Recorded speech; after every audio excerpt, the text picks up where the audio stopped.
Sejam muito bem-vindos ao Fala Nordex, esse podcast que conecta você com o futuro do empreendedorismo, futuro da inovação e do investimento e tudo mais no meio do caminho.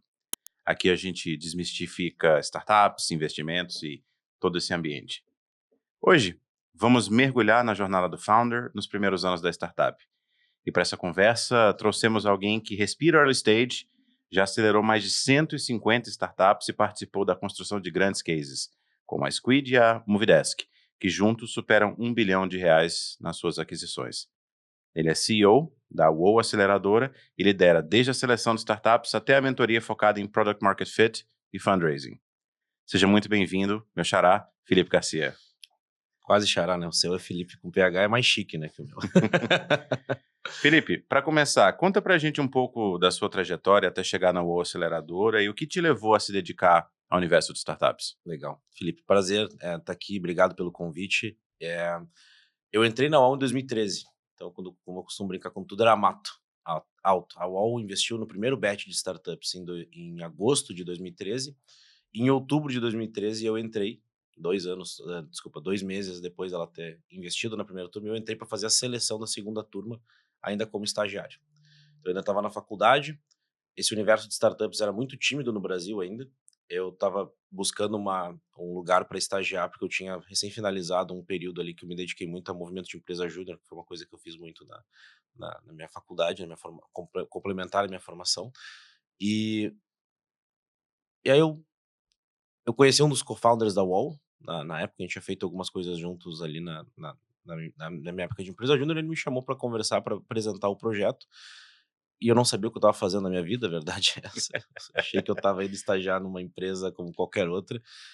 E a verdade é que eu meio que entrei no buraco do coelho, assim, né? Segui o coelho branco e fui mergulhar num universo que eu desconhecia e tô lá desde então. Tô na UOL desde 2013, há 12 anos. Hoje eu sou o CEO da operação, então construí essa trajetória de estagiário a CEO. E é uma coisa que me orgulha muito, porque, na verdade, quando eu entrei, eu de fato não sabia o- a escola que a aceleradora e que o universo de startups ia me proporcionar. Então, em 2013, o ecossistema era muito tímido, não tinha. Tinha Endeavor fazendo algum trabalho, tinha alguns fundos de VC surgindo, acho que a Astela já fazia um trabalho há alguns anos, em alguns anos anteriores, mas de fato o early stage no Brasil era mato alto. Então, desde 2013 aí eu tô me dedicando e apaixonado por esse universo, que é onde eu me encontrei de fato, né? Lá, uma decisão que mudou completamente minha vida, que foi: vou trabalhar com esses malucos aqui que estão investindo em empresas que estão quase, praticamente aí, logo depois de sair do PowerPoint. E o que foi que te fez? Acho que você explicou como que você chegou lá, mas o que para você foi o turning point de, putz, é nesse estágio o estágio do PowerPoint que você falou, é Uhum. nesse estágio que eu quero atuar. O que é que te atrai? O que é que te dá tesão nisso? Eu acho que o poder transformacional que você tem nessa etapa da startup, nessa etapa da jornada do founder, ele é, ele é apaixonante. A gente tem vários exemplos lá na UOL que a gente ajudou a startup a direcionar o seu negócio de uma forma que talvez ela não estava imaginando quando ela recebeu o investimento, quando ela começou o processo de aceleração conosco. E, e que a nossa ajuda, eu acho que teve um papel importante ali para ela conseguir achar um caminho para o negócio dela se tornar um negócio gigante. Sempre cito o caso da Squid, por exemplo, que foi uma startup que a gente investiu no PowerPoint quase, e a gente investiu porque eles tinham uma ideia de fazer um produto que era muito maluca. No PowerPoint parecia legal, você não entendia muito bem o que eles estavam fazendo, mas eram dois jovens estudantes da Poli que estavam muito engajados, entusiasmados com o que eles estavam fazendo, e isso nos inspirava a acreditar que eles iam encontrar um caminho. E a gente acabou investindo naquela ideia maluca deles lá em 2014, e 6 meses depois eles tinham 0 clientes, 0 tração, 0 faturamento. E eu lembro que a gente teve muitas conversas e apresentou eles para muitas pessoas do nosso ecossistema ali, da nossa comunidade de investidores. E teve um investidor que teve um papel fundamental ali na Squid, foi o Thiago Ritter, que pegou a Squid. Eu entendi o que vocês estão fazendo, entendi o problema que vocês querem resolver. Vocês estão resolvendo da forma, talvez, errada. Deixa eu apresentar vocês para algumas pessoas que eu conheço e a gente vai tentar ajudar vocês no direcionamento dessa estratégia aqui. A gente vai pivotar e vocês vão encontrar um caminho. E foi o que aconteceu. O Squid desenvolveu, em vez de desenvolver uma plataforma de missões para consumidores engajar, para as marcas engajarem com os consumidores e vice-versa, a Squid desenvolveu a maior plataforma de influenciadores na época, né, quando estava começando, e foi adquirida pela Localweb por 500 milhões de reais, né? Então, esse turning point, digamos assim, quando eu vi isso acontecer dentro da Squid, acho que aquilo me ligou uma chave, assim, de, cara, é por isso que a gente trabalha, é por isso que a gente acorda de manhã para ajudar esse founder a encontrar o caminho mais rápido possível. Nunca a gente direcionando, nunca a gente sendo incisivo, não, a gente acha que tem que ser por aqui. É sempre dando as ferramentas e municiando o founder das melhores práticas, do que fazer, do que não fazer, do que a gente viu dar certo, do que a gente viu dar errado. Então, quando eu entendi isso, eu acho que ligou todos os pontos e eu falei, cara, é aqui que eu quero me dedicar. E você já teve vontade de fundar a sua própria startup, de você começar no early stage, mas do outro lado da mesa? Me fazem muito essa pergunta. E claro que sim, acho que é algo que eu imagino todos os dias. Eu acho que tem um caminho natural, talvez, para isso acontecer mais para frente. Enfim, eu tenho muita vontade de empreender no futuro. A UOL é uma excelente escola para isso. E muitas pessoas que passam pelo time da UOL, às vezes, um dos motivos às vezes, delas saírem é porque elas tiveram uma escola, né, uma faculdade dentro da própria UOL e saíram para empreender. E tem gente que descobre que, que não é para não é para mim. também tem o contrário, né? Tipo, empreender não é fácil, né? Empreender é uma jornada muito dura, muito árdua, não é para todo mundo e tá tudo bem. Então, eu quero me experimentar nessa jornada, assim, e penso com frequência no futuro em ter minha própria startup. O salto da fé acontece quando você descobrir um problema ou o que você está pensando? É uma boa pergunta. Eu não sei quando é que acontece. Acho que às vezes a gente fica esperando muito a tempestade perfeita. E acho que as coisas não acontecem muito dessa forma. Então, na verdade, eu acho que eu preciso aplicar o que eu realmente, o que eu falo para as startups, né? Então, acho que encontrar um bom problema é um ótimo começo e depois encontrar ótimos co-founders também. E a gente conhece muita gente ao longo da jornada, enfim. Então acho que mais ou menos quando essas duas coisas estiverem mais claras, eu acho que pode ser o momento.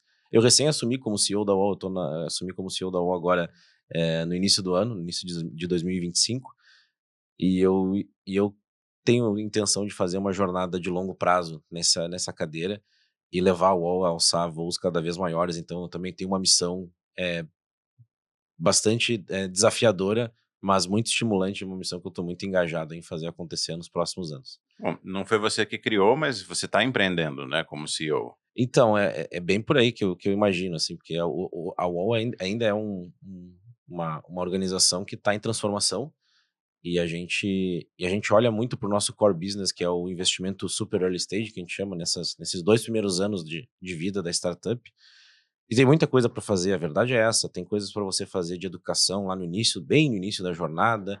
Tem coisas para você fazer depois no processo de escala e de novas rodadas dessas startups. Tem como a gente também olhar muito para o nosso core de aceleração e melhorar o nosso programa, enfim, e transformar ele em algo cada vez mais inspirador, mais transformacional.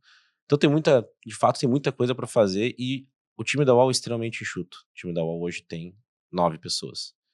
Então, para cuidar de 180 startups e uma comunidade de quase 400 investidores. Então, o time é muito operacionalmente alavancado. Todo mundo trabalha pra caramba. E aí você acaba, sim, botando a mão na massa em muitas coisas e empreendendo e fazendo as coisas como você acha que tem que fazer. Vamos falar da UOL, Felipe. Eu queria entender mais sobre sua tese de investimento. Você disse que você acompanha os founders, então, nos seus anos, né, mais intensos ali no começo da jornada. E como que você decide onde investir? Quer dizer, o que é que fundamenta, o que é que você está buscando quando você encontra um problema, quando você encontra uma startup, quando você encontra um founder? O que é que te brilha os olhos? Legal. A tese da UOL a gente fala que a gente investe no super early stage, que são 2 primeiros anos aí, mais ou menos, de vida da startup, em que ela ainda está com faturamento ali, um faturamento anual abaixo de 1 milhão, geralmente. Então ela está ali emitindo as primeiras notas fiscais, com um produto ainda bastante inacabado, um produto bem tosco, mas que de repente tem uma funcionalidade ali que está resolvendo um problema. Ela já precisa estar gerando receita ou não necessariamente? Não necessariamente. A gente investe em startups pré-revenue também, né? Ainda sem faturamento. E aí, lógico, aí olhando um pouco para o estágio de negócio que a gente analisa. Mas, como a gente investe muito cedo, não posso deixar de comentar o time e a qualidade dos co-founders. Isso para nós acho que é o item 1, 2 e 3 da hierarquia de análise, porque você não tem um racional para você fazer um valuation, para você calcular o preço daquela startup, para você entender se aquela startup está com unit economics saudáveis ou não. Isso a gente entende que é papo para as próximas rodadas da startup. A gente vai entender isso depois, inclusive. A gente vai entender isso quando a startup está tracionando, quando ela já está faturando seus 100, 150, 200 mil reais por mês, que é um estágio que a gente espera que a gente consiga levar essa startup depois do nosso investimento. E aí sim, aí a gente vai ajudar essa startup a dar os próximos passos. Aí os investidores, os fundos que investem nesse estágio vão querer entender isso. Mas a gente, para analisar e para a gente investir, é basicamente um time muito competente. A gente fala um time de builders, é um time que tem alta capacidade de entregar produto. Produto não pode ser um gargalo no início da jornada. Por que a gente não gosta de startups que terceirizam o produto, por exemplo, a software house? Que às vezes é um cenário que é uma situação bem comum que aparece. Porque você tem a software house de segunda a sexta.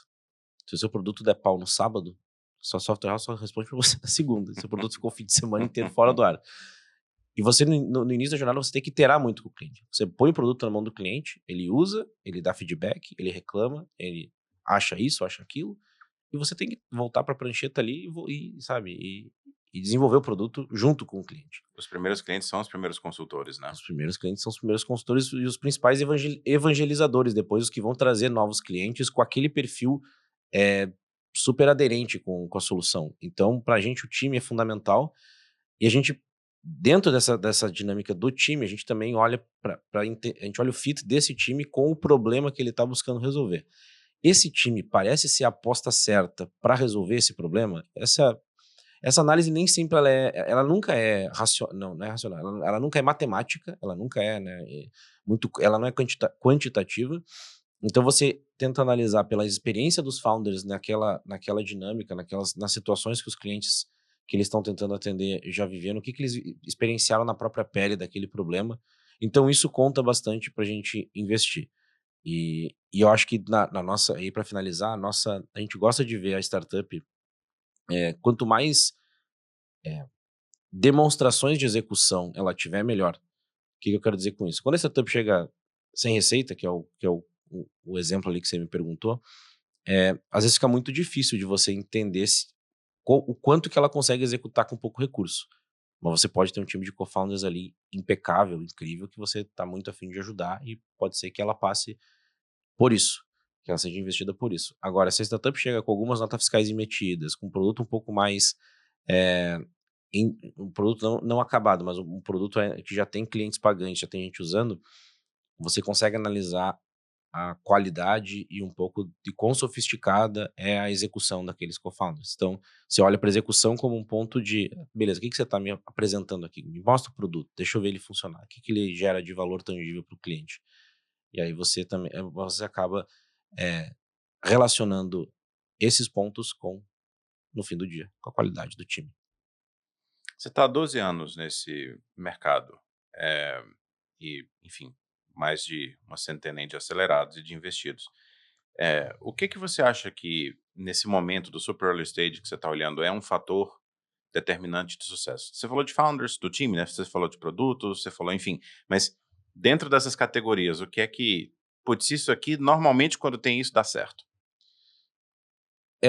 No early stage é uma quantidade imensa de variáveis que você tem que acertar, né? Então, a startup tracionar dar certo, virar um grande case, isso é quase um milagre dentro das chances que tem de acontecer. E no início, a primeira coisa que eu acho fundamental é você ver a dedicação dos founders. O founder tá de cabeça no negócio, tá 100% dedicado, é fundamental para aquele negócio sair da inércia. O cliente não vai cair no colo, o produto não vai se desenvolver sozinho, e essas coisas não acontecem de uma forma contundente sem o founder se dedicar de corpo e alma àquele negócio. Então, a gente entende que às vezes as startups chegam com a part-time, os founders ainda não estão se dedicando 100%, porque é arriscado empreender, você tem conta para pagar, a gente entende todas essas situações. Mas quando a gente começa o relacionamento com a startup, tudo bem, o founder ainda está part-time. Quando entra o nosso investimento, uma das condições que a gente joga na mesa para discutir com o founder é qual vai ser o seu nível de dedicação. Você vai entrar de cabeça ou não vai? Com o investimento da aceleradora. Então isso é fundamental. E eu acho que a segunda coisa é proximidade com o cliente. Você tem que estar próximo do cliente. Desenvolver rápido, entrega o produto na mão do cliente e interage com ele diariamente até você conseguir encontrar como você resolve a dor, o problema daquele cliente. Então acho que essas duas coisas no início são fundamentais. Claro que dentro da dinâmica do early stage tem uma centena de coisas que você tem que tomar cuidado, porque você pode ter inúmeros clientes. Se você brigar com o seu co-founder, ferrou.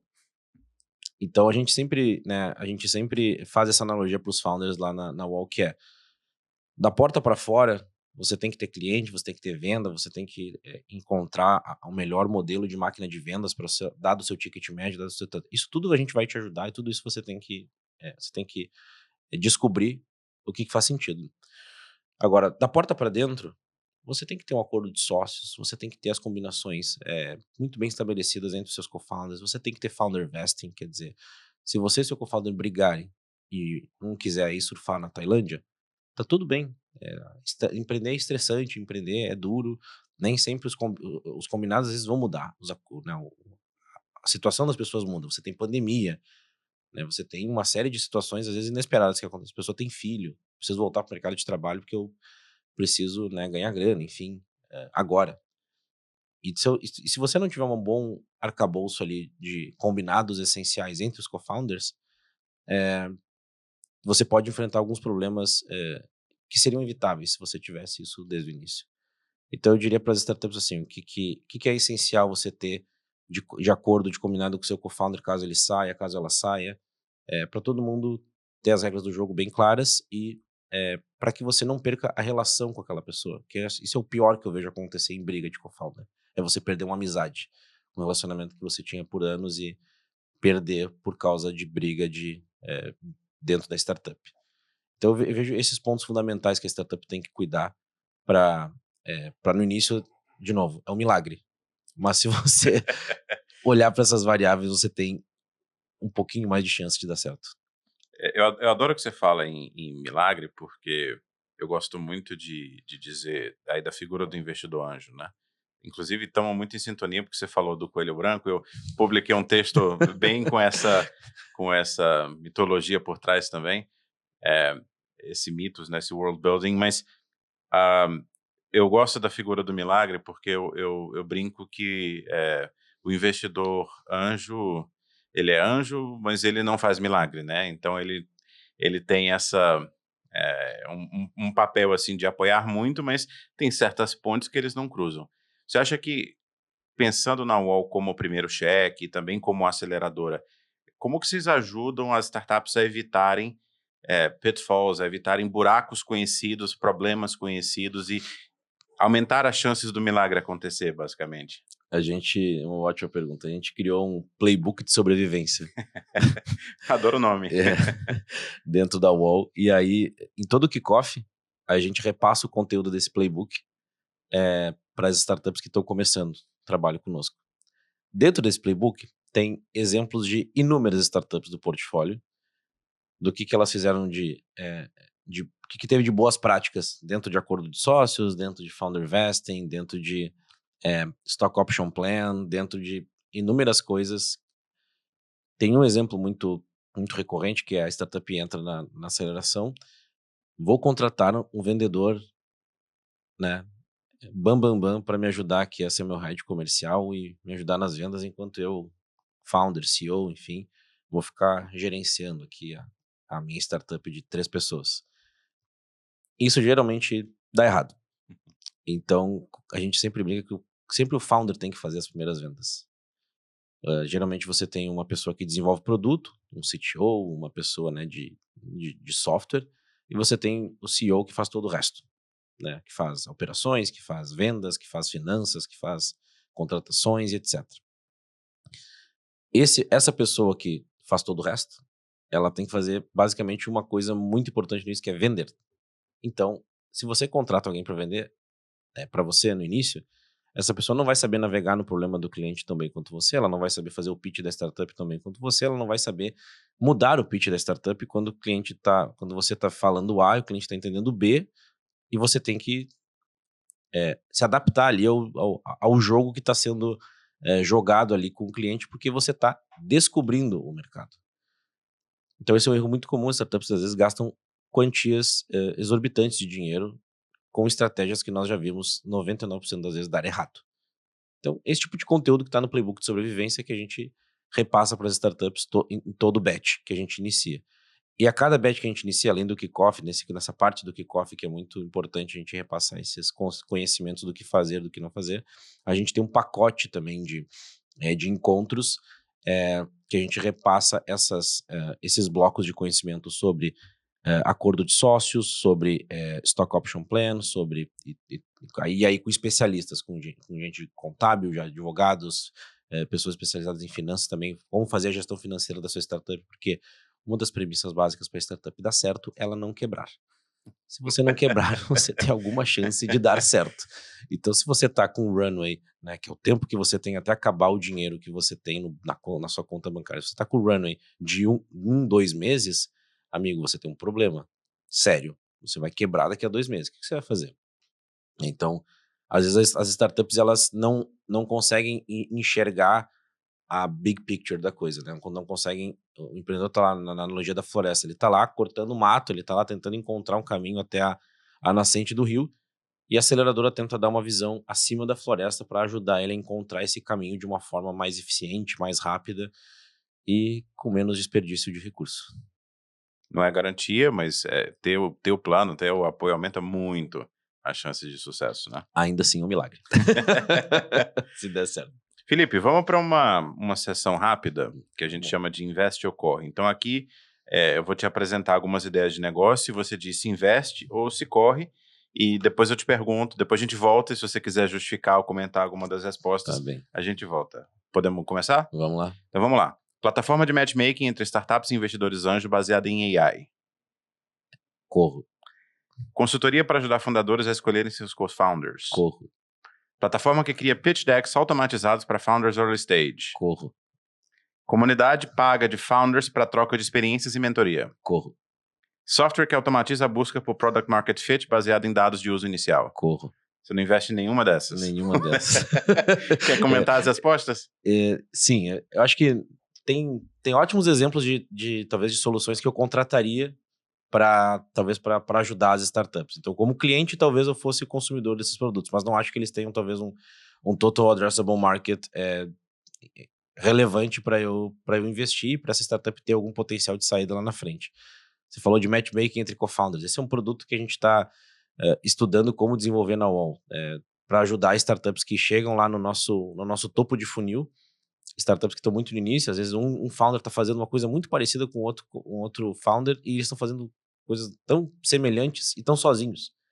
Por que não juntar essas pessoas, façam, né, enfim, empreendam juntos e se conheçam? Então, às vezes a gente tem isso é uma assimetria que você tem no ecossistema, né? Você está fazendo uma coisa e tem um seu vizinho do lado, na garagem dele, lá fazendo a mesma coisa que você não sabe. Então, esse tipo de coisa a gente pode contratar como cliente. Pitch deck, eu acho que também a construção do pitch deck ali é uma solução que a gente também contrataria para ajudar as startups, ou a startup seria cliente dessa solução.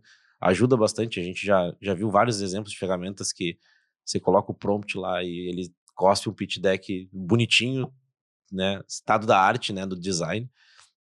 Depois quero essa dica.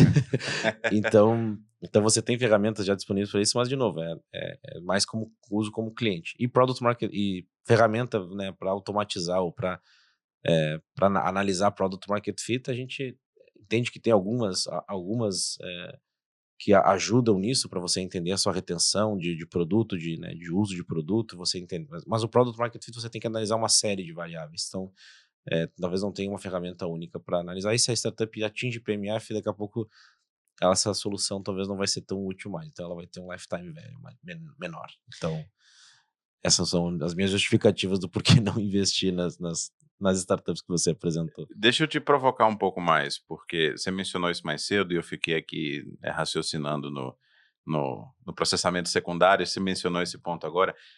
2 vezes você disse, é muita informação, é muita coisa acontecendo, mas acho que se a gente fosse pensar, vamos montar um data lake e vamos ter, não precisa ser uma IA super sofisticada, mas um algoritmo para conseguir analisar esses centenas de data points e tomar uma decisão.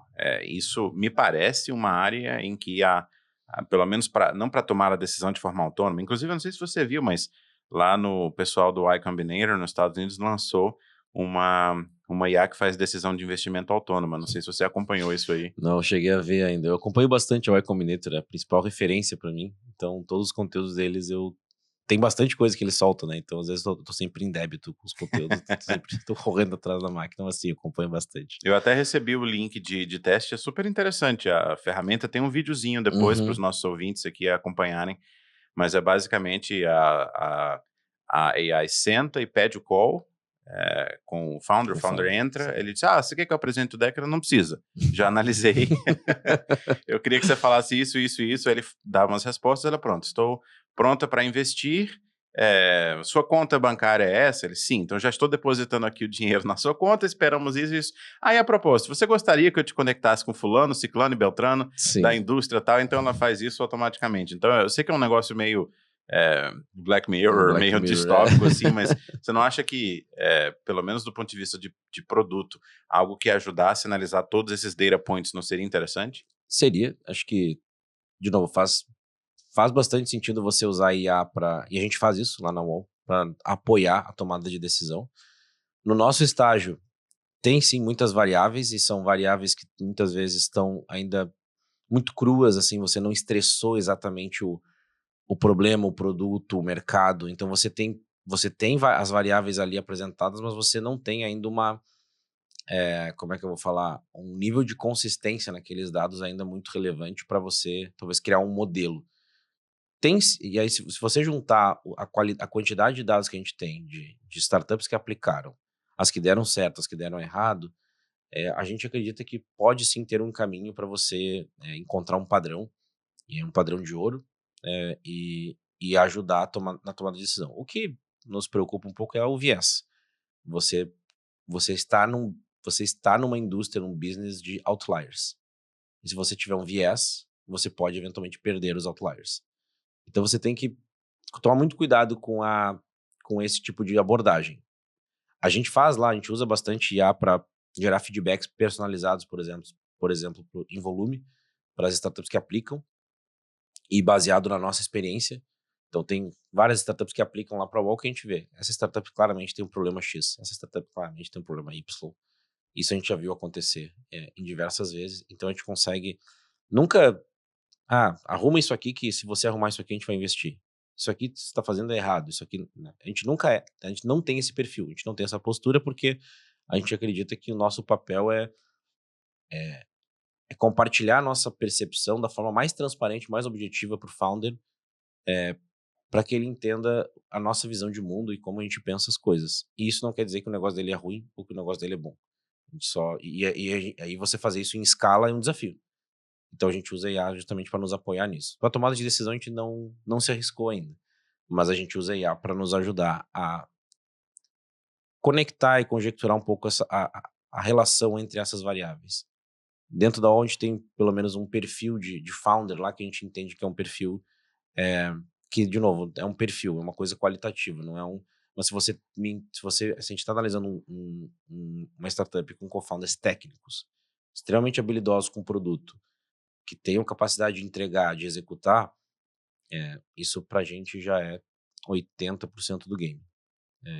A gente vê isso na Squid, no case, né, que a gente ajudou a construir, na Movidesk, na Nota I, na Dietbox, na Town Square, na Egro, em startups que a gente investiu, que todas elas têm, o time de co-founders tem esse perfil. Então, alguma coisa nos diz que a gente é uma aceleradora apaixonada por nerds, né? Por times extremamente técnicos. E é isso que esse padrão a gente já identificou. Felipe, você tem mais de uma década de experiência no ecossistema de startups e você acompanha, bom, como a gente falou, centenas de founders, né? O que você diria que são os principais erros que você vê assim no começo da jornada? São vários. São inúmeros. Acho que um dos principais erros é você acho que terceirizar qualquer tipo geralmente no início da startup, como eu comentei, ela tem duas funções principais. Ela tem a função de produto e a função de vendas. Você, no início da jornada, terceirizar qualquer uma dessas duas funções é péssimo. E isso a gente busca orientar os founders para que isso não aconteça. Não terceirize produto. Produto tem que... Se você é uma startup, o seu core business é tecnologia. Você não pode terceirizar o seu core. Então, não cometa esse erro. E vendas, você também... startup vive de vendas. Startup que não vende, ela tá falhando mais devagar, né? Então a startup precisa vender. E quem sabe vender, que sabe falar, comunicar com energia, com entusiasmo e com adaptabilidade que o early stage necessita, é o founder. Então, eu diria que essas duas principais terceirizações, elas são péssimas para startup. E a terceira coisa que eu vejo muito comum acontecer também é o founder ser superficial na abordagem do problema do cliente. E aí quando eu digo superficial, eu digo ele às vezes não consegue aprofundar de fato o que o cliente precisa e ele às vezes cria um universo na cabeça dele que é desconexo com a realidade. O cliente está falando para ele uma coisa, ou está demonstrando para ele uma coisa e o founder insiste na sua própria visão e não se adapta e não entende como que ele tem que navegar ali para chegar no coração daquele cliente até ele de fato para construir uma coisa que ele queira e que ele precise. Então, essa dinâmica de você entender o problema do cliente e você conseguir construir uma solução que gere valor tangível para o cliente, você pode atribuir que você não tem essa consistência ou esse fit, né, de problema e solução a várias coisas que não estão relacionadas a isso. Eu chamo isso de síndrome da prioridade confortável, Hum. que é o founder atribuir a falta de product market fit a coisas que não estão relacionadas ao product market fit, a coisas que ele tem mais controle. Eu acho que o problema é a marca, o problema é o copy, o problema é a mensagem, o problema é a cor da minha logo. Então são coisas que o founder tem controle e que às vezes ele busca alterar pontos superficiais do modelo ou da casca da startup e não busca encarar o desconfortável. Então isso eu também vejo como um erro bastante comum. Vou fazer um rápido desvio para uma questão pessoal. O que que com a experiência que você tem hoje, a quantidade de cases que você viu hoje, o que é que o Felipe de hoje diria para o Felipe de 10, 12 anos atrás, para fazer melhor? Muita coisa. Tanta coisa. Um Felipe de 10 anos atrás estava, né, no início da sua jornada na UOL, um jovem cheio de sonhos. Então, e já fizeram essa pergunta para mim recentemente, eu fiquei bastante reflexivo sobre ela, e eu cheguei numa conclusão de que os fundamentals são imprescindíveis para você dar certo na sua vida. Então, você adquirir bons hábitos e você também focar na sua formação, no sentido de ficar master naquelas coisas que são imprescindíveis no seu dia a dia. Então, inglês, finanças, você saber executar muito bem aquilo que você está fazendo, faz muita diferença. Então, eu diria para o Felipe de 10 anos atrás, foca nos fundamentals e seja um eterno curioso, mantenha sua curiosidade acesa, viva e aprenda bastante. Faça mais perguntas do que fale mais perguntas do que você está disposto a também a falar. Escute mais. Acho que isso é um ponto super relevante para você aprender. E eu tento me colocar na posição de estar sempre aprendendo, de nunca parar de colecionar e de aumentar o meu repertório e de referências, né? Então isso para mim é fundamental para você seguir crescendo como profissional e para você ser uma referência para as startups. As startups querem, os bons co-founders, eles olham para a aceleradora como eh, uma, uma organização que vai ajudá-los que vai dar bons conselhos. Para você dar bons conselhos, você tem que reunir experiência, você tem que conversar, você tem que perguntar e você tem que principalmente escutar o que a pessoa tá te perguntando, e você automaticamente vai, digamos assim, sofisticando o seu repertório. Então acho que é mais ou menos por isso que eu falaria pro Felipe de 10 anos atrás, e para ele sofrer menos com futebol também. Pô, Xará, me sinto muito inspirado pelo que você fala e eu ando pensando um pouco sobre isso também, por isso que até incluí a pergunta. Eh, e é aquela coisa, né, até para os nossos ouvintes, é aquela coisa, eh, hoje é o dia mais jovem que você vai ser para o resto da sua vida. Então vamos começar enquanto é jovem, né? É isso aí. Alguns são jovens há mais tempo, então tudo bem. Eh antes da gente ir para a sessão seguinte, você comentou, que você entrou no super early stage, mato altíssimo. De lá para cá, o que que você vê que mudou nesse mercado, se é que mudou alguma coisa? Não, mudou muito, mudou para melhor. E eu acho que quem trabalha com venture capital, com investimento, tem que ser uma pessoa eternamente otimista, que as coisas sempre vão melhorar. E o que a gente viu, assim, de transformacional é a qualidade dos co-founders, dos founders nas equipes ali das startups que estão nascendo. Você já teve uma primeira leva de sucesso, né, do Brasil, você já teve os primeiros unicórnios, você já teve muita gente boa sendo formada dentro dessas startups de hipercrescimento, e aí você vê os primeiros, os first employees dessas startups saindo, fundando novas empresas, e você criando as tech máfias que a gente que é um ponto em comum que existe em todos os ecossistemas de sucesso no mundo. Então você já vê second timers, third time founders empreendendo, e isso é uma evidência que o nosso ecossistema está amadurecendo.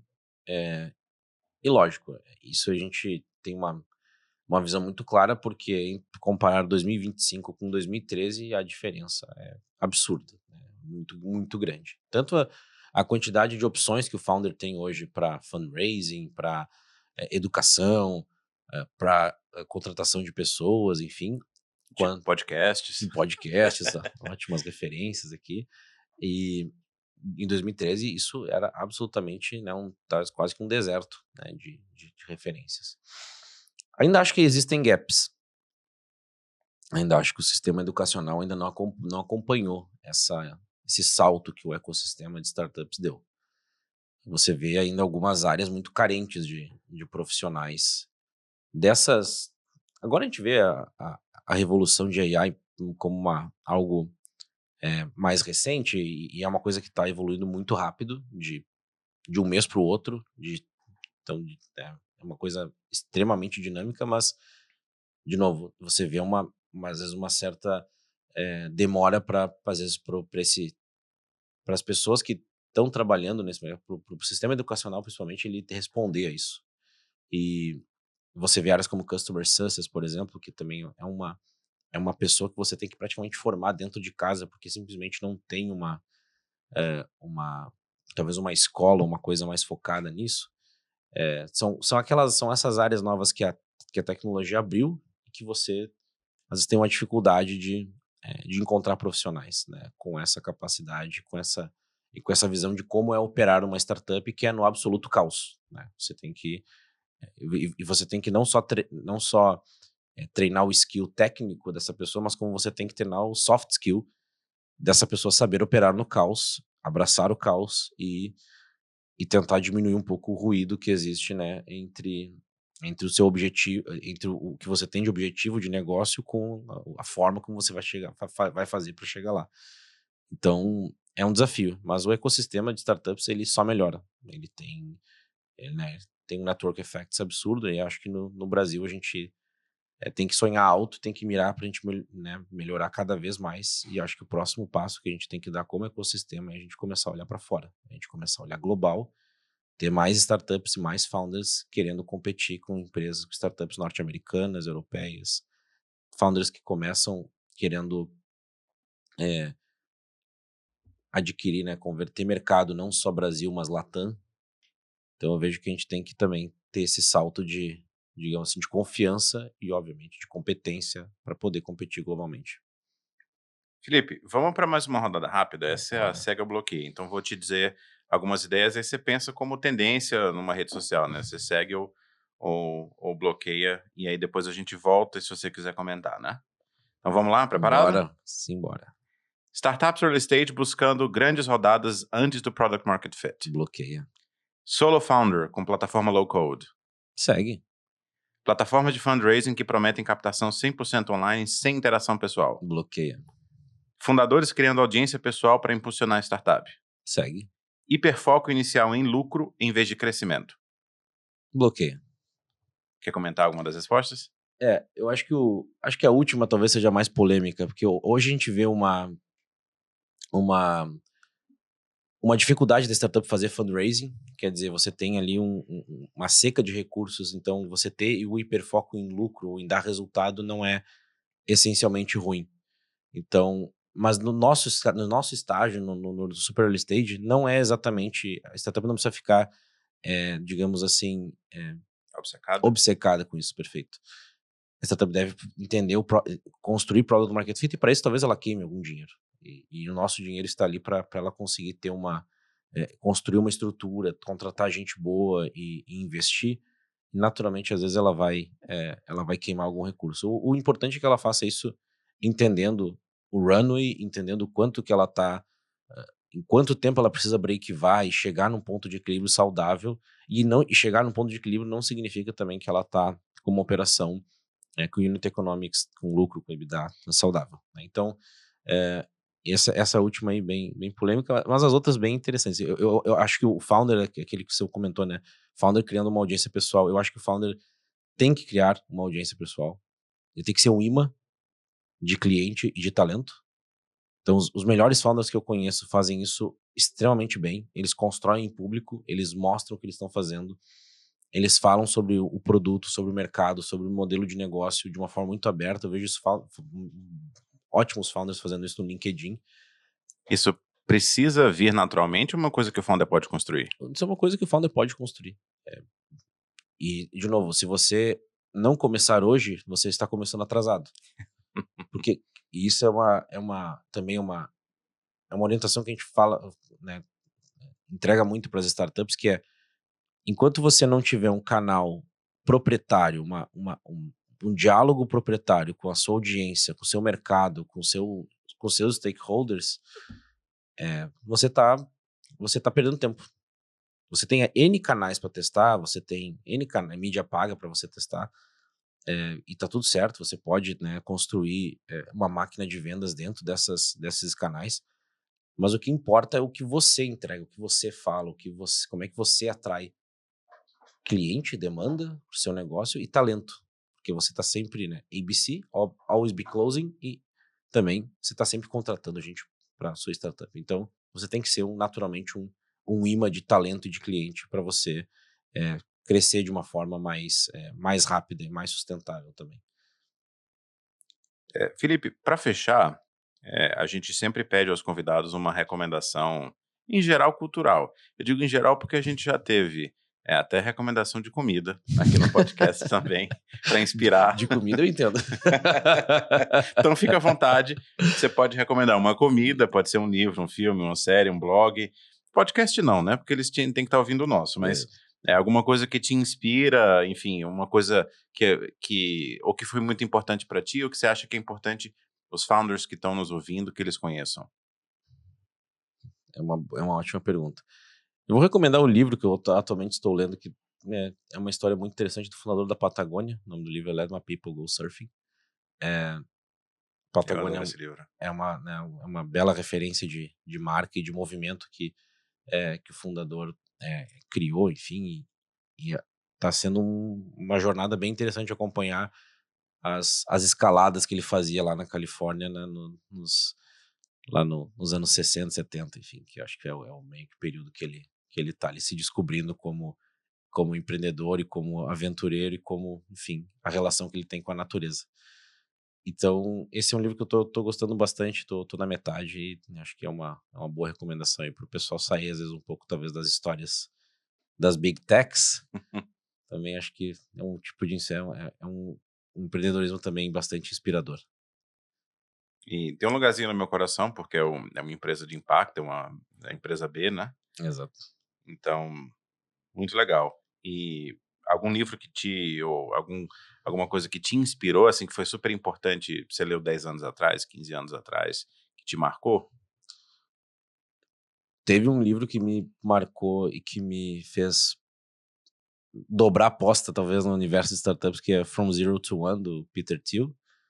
Ele, enfim, um cara muito polêmico, né, e super, às vezes até agressivo nas posições dele. Um cara bem enfático, bem, também, super inteligente.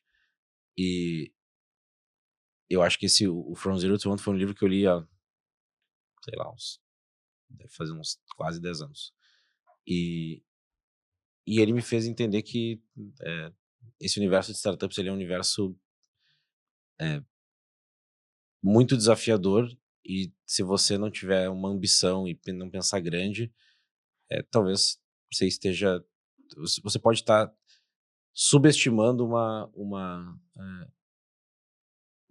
uso do seu tempo, porque na prática, se você não querer construir algo grande, não quiser criar um impacto, acho que você não tem que estar empreendendo. Então, o- ele tem uma visão extremamente ambiciosa da coisa. Fala muito sobre monopólio, sobre, sabe, é um livro bem polêmico, mas é um livro que ele te deixa desconfortável 100% do tempo, essa é a verdade. E aquele livro me marcou muito, e é um ótimo livro de cabeceira para você também, sempre quando você tiver, talvez, nos momentos de dúvida da sua ambição ou do que por que você está fazendo o que você está fazendo, esse livro te dá um choque de energia, assim. Agradeço as recomendações, inclusive esse eu vou botar na minha lista. Bom, Vou no meu tempo de desconforto, né, vou ele colocar vai te ele. deixar ainda mais desconfortável.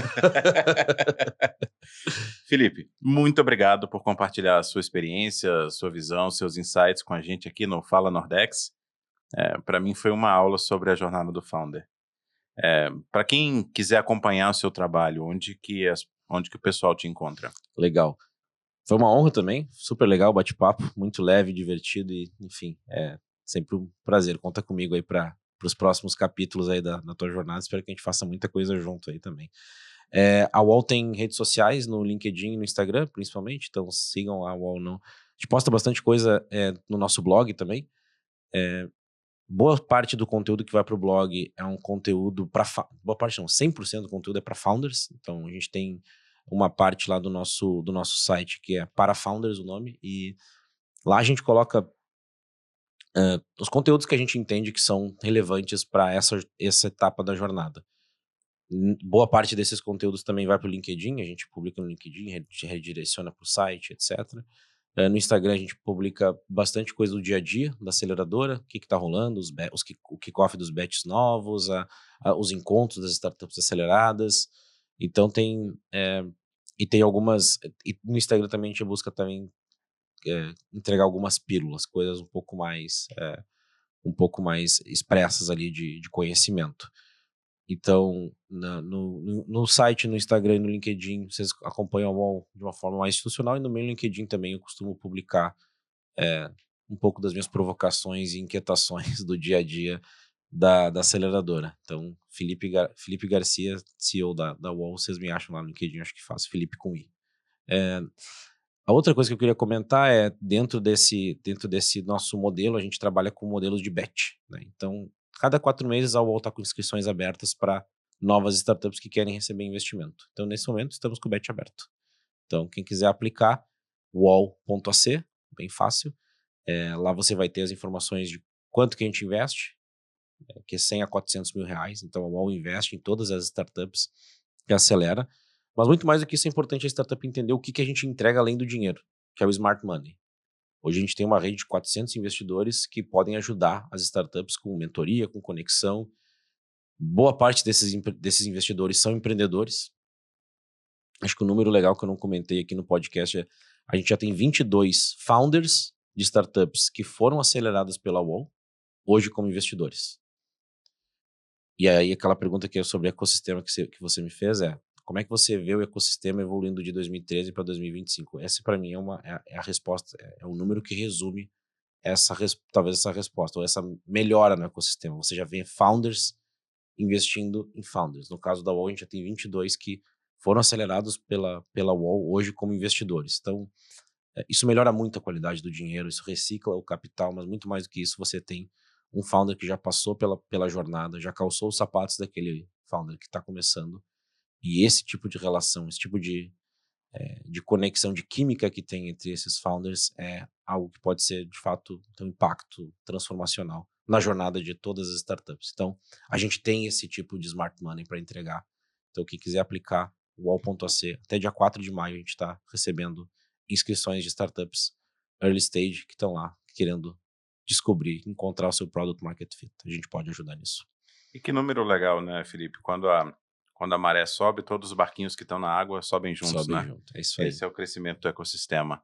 Obrigado por estar aqui conosco. Aliás, para os nossos ouvintes, aqui na descrição do episódio, no YouTube, na Apple, no Spotify, a gente vai deixar seus handles, os handles da UOL também.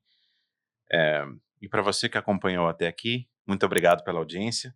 Compartilhe esse episódio para aquela pessoa que está vivendo, né, Felipe, os desafios da startup, os desafios de ser founder, os desafios da captação, para aquela pessoa que você acha que seria um anjo legal para sua startup, enfim, também parte de uma comunidade.